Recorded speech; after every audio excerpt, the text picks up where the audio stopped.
Selamat pagi anak-anak. Hari ini kita belajar di tema 6, subtema 1, suhu dan kalor. Sebelum belajar, kalian berdoa terlebih dahulu dalam hati sesuai dengan kepercayaan masing-masing ya, jangan lupa. Ya, anak-anak, kemarin kalian sudah membaca bacaan sumber energi panas.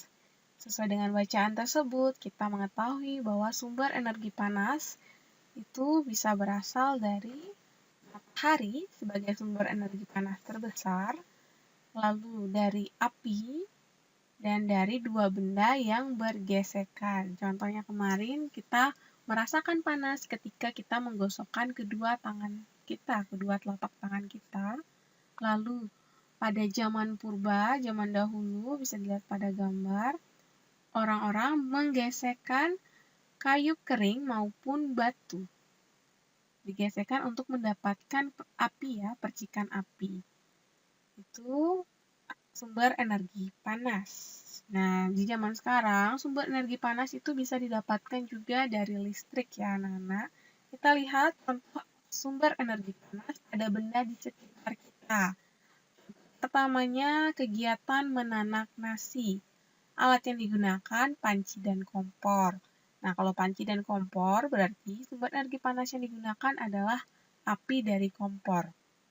Berikutnya kalau masaknya pakai magic jar, berarti dia sumber energi panasnya dari listrik. Ya, tinggal dicolok, nanti magic jar-nya memanaskan sendiri ya dari listrik. Selanjutnya merebus air. Merebus air, alat yang digunakan adalah panci dan kompor. Sumber energinya api dari kompor. Lalu kalau memasaknya memakai kettle listrik yang tinggal dicolok itu berarti sumber energi panasnya listrik. Begitu juga dengan menyetrika pakaian. Kalau zaman dahulu setrikanya pakai setrika arang ya. Jadi sumber energi panasnya dari panas dari arang. Lalu kalau setrika listrik, dari listrik. Begitu juga dengan mengeringkan pakaian. Kalau kita biasa mengeringkan pakaiannya, tinggal dijemur, ditali di luar, lalu biarkan panas matahari yang mengeringkan pakaian kita. Sedangkan kalau di laundry, biasanya mereka mempunyai mesin pengering, mesin khusus ya. Jadi mesinnya nanti dicolok di listrik, kain basahnya dimasukkan, bajunya menjadi kering. Nah, itu sumber energi panasnya listrik. Oke, ini pada kegiatan di sekitar kita ya anak-anak, contoh-contohnya.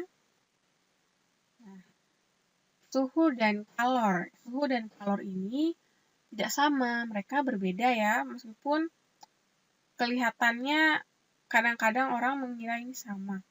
Panas atau kalor ya, nama lain panas itu kalor, merupakan salah satu energi yang dapat diterima dan dilepaskan.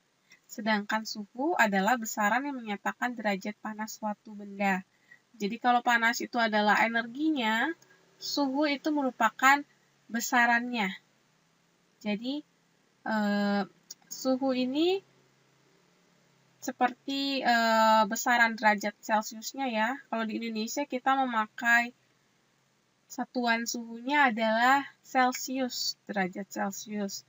Dan diukur panasnya ini menggunakan termometer. Jadi, termometernya Ibu yakin sudah sering kalian lihat, soalnya kita kalau mau masuk kemanapun biasanya harus diukur suhu terlebih dahulu ya.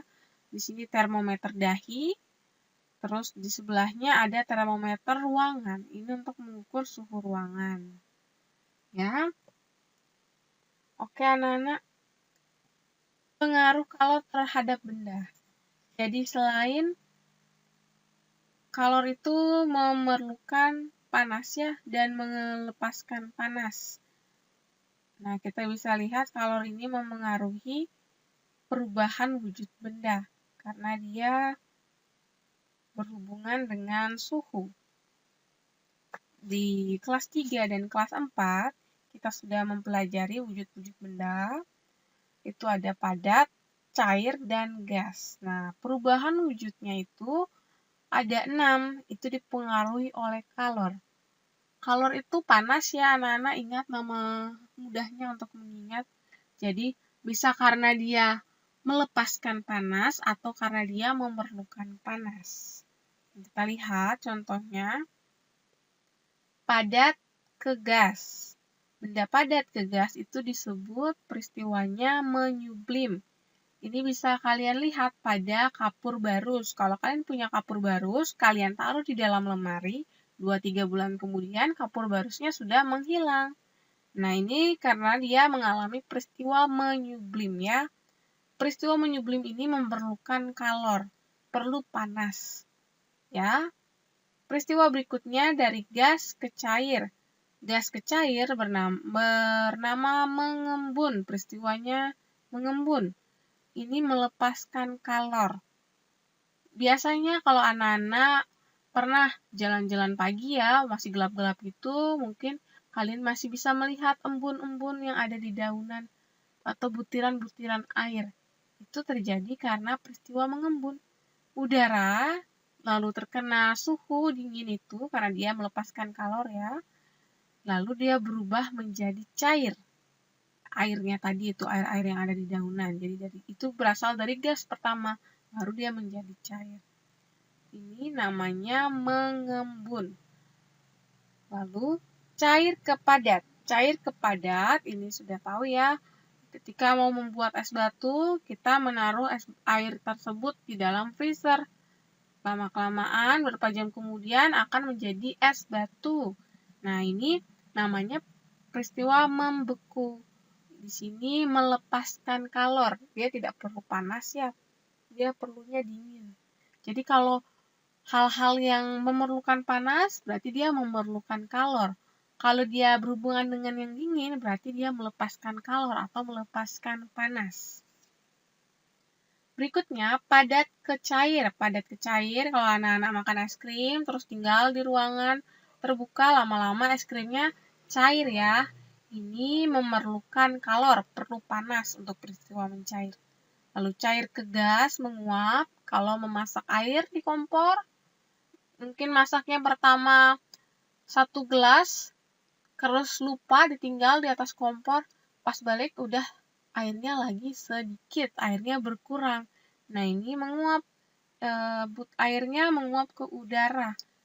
Dia memerlukan kalor ya, memerlukan panas untuk menjalani proses menguap ini ya.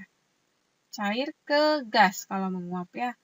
Lalu gas ke padat, ini harusnya mengkristal ini ya, namanya salah, mengkristal harusnya. Mengkristal, gas ke padat, biasanya ada di kutub, daerah-daerah dingin, itu udaranya sudah dingin, lalu kena suhu, lalu dia melepaskan kalor ya karena dingin, maka menjadi padat, menjadi kristal, bebat es kristal itu. Itu berasal dari gas awal mulanya ya, dari udara. Ya. Nana, jadi kalau dia perlu panas, memerlukan kalor. Sedangkan dia kalau berhubungan dengan udara dingin yang tidak memerlukan kalor, namanya melepas kalor ya. Ini pengaruh kalor terhadap benda. Karena panasnya ini memengaruhi wujud bendanya, itu bisa berubah-berubah ya. Ini anak-anak silakan baca saja, di pause dulu videonya untuk baca perubahan wujud benda beserta contoh-contoh lainnya. Silakan di pause. Berikutnya ada perpindahan kalor dalam kehidupan sehari-hari. Nah, perpindahan kalor. Energi panas tadi, kalor, sudah bisa merubah wujud benda ya, yang tadi ada 6 wujud. Nah, pemuaian juga bisa terjadi dalam perubahan wujud benda ini ya. Bisa mengalami perubahan berupa pemuaian maupun penyusutan. Kalau dia pemuaian, perubahan benda oleh kalor yang mengakibatkan pertambahan ukuran dan volume benda. Sedangkan penyusutan, perubahan benda oleh menurunnya suhu yang mengakibatkan pengurangan ukuran dan volume benda. Lebih mudahnya, kalau pemuaian itu bendanya akan semakin panjang, lebar, luas. Kalau kena panas, ya, dia akan semakin besar.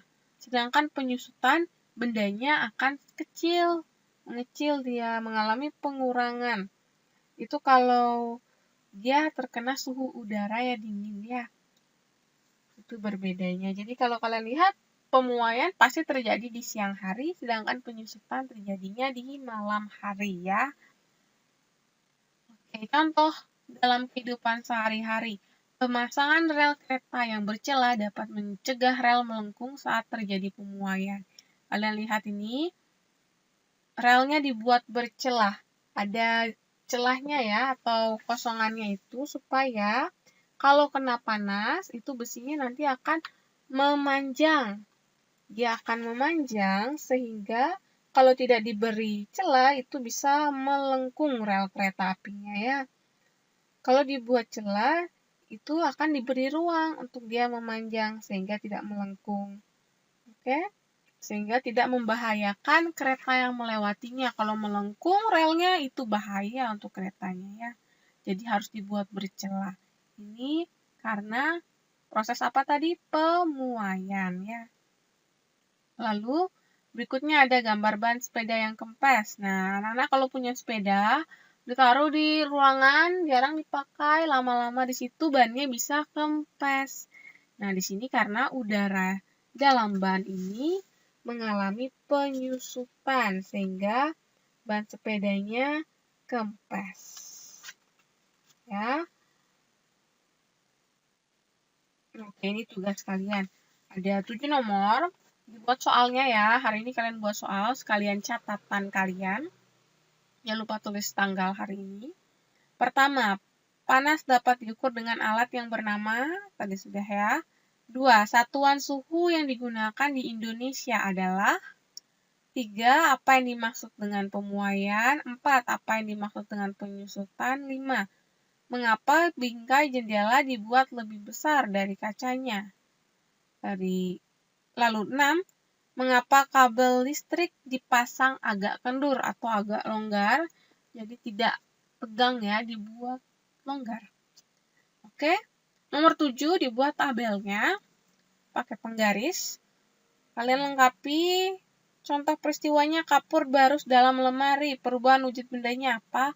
Apakah mencair, membeku, menyubli, mengkristal? Yang 6 tadi ya ditulis perubahan wujudnya apa, lalu embun di pagi hari, perubahan wujud bendanya termasuk apa, membuat es batu, merebus air, mentega yang dipanaskan, kalian tulis ya, itu termasuk perubahan wujud yang mana. Ya, itu saja materi hari ini ya, materi tentang suhu dan kalor. Ya, Ibu harap kalian mengerjakannya dengan teliti, dengan rapi, dan mengumpulkannya tepat waktu ya. Terima kasih sudah menyaksikan video ini. Selamat mengerjakan.